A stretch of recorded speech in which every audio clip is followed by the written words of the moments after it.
Olá, amigos. Nós estamos agora com o nosso podcast Religião e Sustentabilidade Ambiental.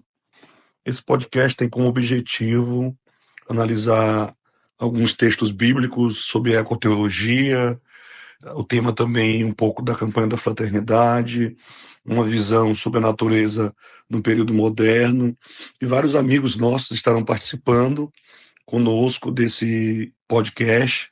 Nosso amigo Teres Lucena, a nossa amiga Elma Soeiro e também a nossa amiga Eva Martins.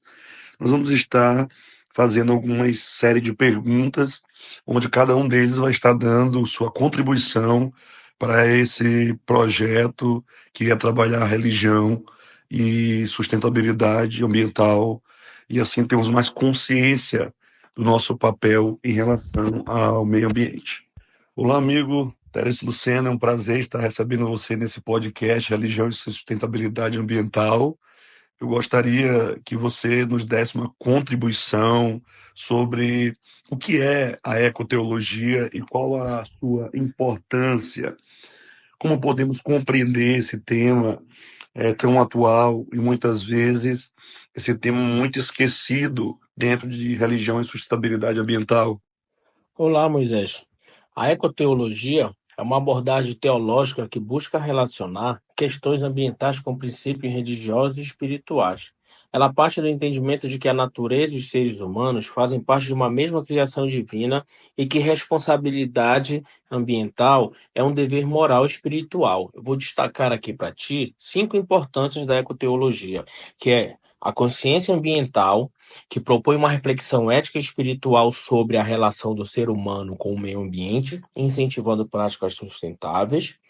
Crítica ao consumismo e exploração. Ela questiona modelos de desenvolvimento que exploram indiscriminadamente os recursos naturais, associando isso a princípios de justiça social e respeito à criação.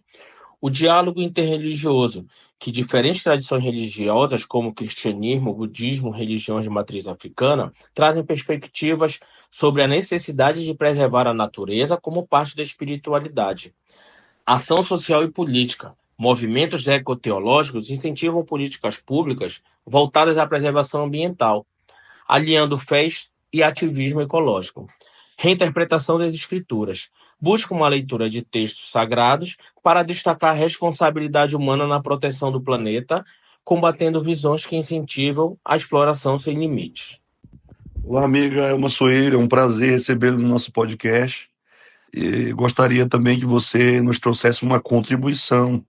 Já tivemos a contribuição do nosso amigo Teres Lucena, e agora eu gostaria que você nos desse uma palhinha aí sobre como o tema da campanha da fraternidade pode nos ajudar em relação à consciência ecológica, como isso nos afeta hoje, a nossa consciência em relação a esse tema tão importante nos dias atuais. Olá, é um prazer participar desse podcast, que vem com um tema muito importante para a nossa sociedade, religião e sustentabilidade. E o nosso tema da campanha da fraternidade é Fraternidade e Ecologia Integral, vem com o lema Deus viu que tudo era muito bom. Nos convida a uma reflexão sobre os seres humanos e também sobre o meio ambiente. E também nos convida a assumir a responsabilidade de cuidar da natureza, nos convida a repensar atitudes em relação ao meio ambiente e à justiça social. Então, esse tema da campanha da fraternidade também destaca a interligação entre as crises ambientais e sociais e incentiva ações concretas para o cuidado com a criação. Então, a campanha da fraternidade ela nos ajuda a compreender que cada um de nós tem um papel fundamental na construção de um mundo mais sustentável e também de um mundo mais justo. E que o cuidado com o meio ambiente é um ato de amor ao próximo e um compromisso com as futuras gerações. Então, essa é a importância da campanha da fraternidade para nós obtermos uma consciência ecológica e viver em harmonia com a natureza. Em continuidade ao nosso podcast, recebemos agora aqui conosco o nosso colega e convidado Moisés Campelo, em qual direciona a seguinte pergunta, Moisés: como os falsos conceitos sobre a natureza podem prejudicar o cuidado com o meio ambiente? Amigo Teres, ao longo do tempo, a concepção de natureza foi mudando, né?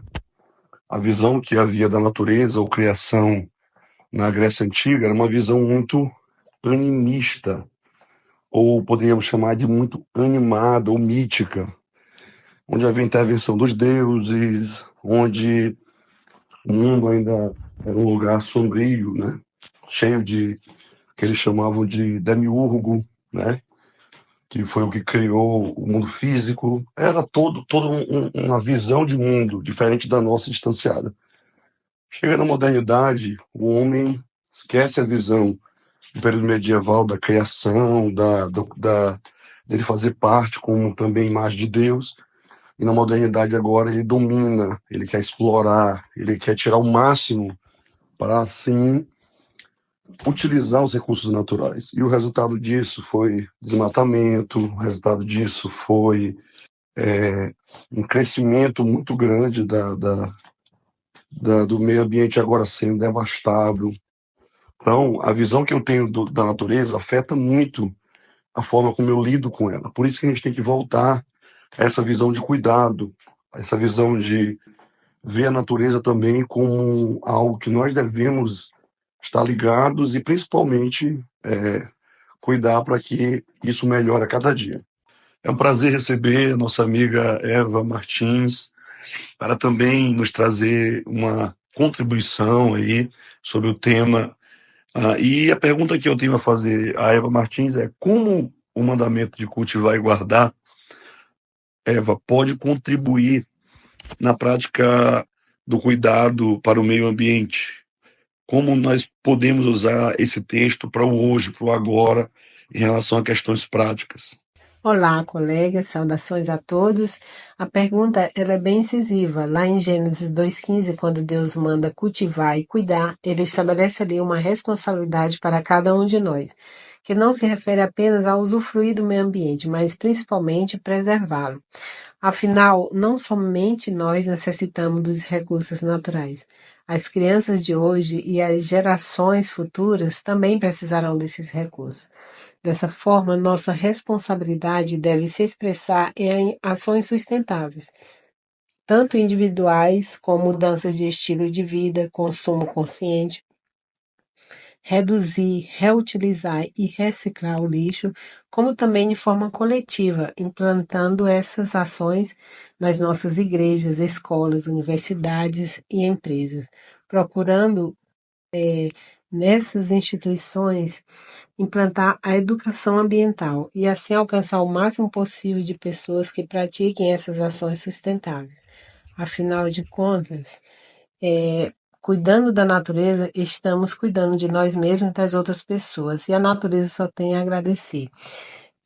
Cuidando do meio ambiente, essa herança que Deus nos deixou e que temos a responsabilidade de deixar para as futuras gerações, além de estar cumprindo a palavra de Deus. A participação da nossa amiga Eva, Elma e o Térios, por darem tão boas contribuições a esse tema tão relevante.